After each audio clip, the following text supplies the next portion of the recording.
Chong, si Garrett, si Golden. Na-miss ko sila actually. Na-miss ko yung mga bata. Ngayon, at least, na nabibigyan sila ng spotlight, nabibigyan sila ng opportunity to, to be known. Nabibigyan sila ng platform para makita sa buong Pilipinas na ito yung mga nanalo, ito yung mga talented na mga sumali sa The Clash first season. Noong sinabihan ako na magpa-participate nga ako sa Studio 7, sabi ko, why not? At least nakita kami uli ng aking kapanel judge, si Kumaring Ai at si Christian naman. So, nakakatuwa kasi parang mini reunion.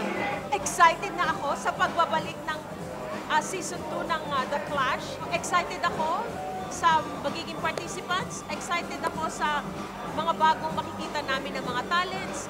Excited ako na magtrabaho ulit, of course, with my co-judges. At excited ako sa ating bagong host. Maraming nai-excite sa The Clash 2019. Naging successful ang una natin.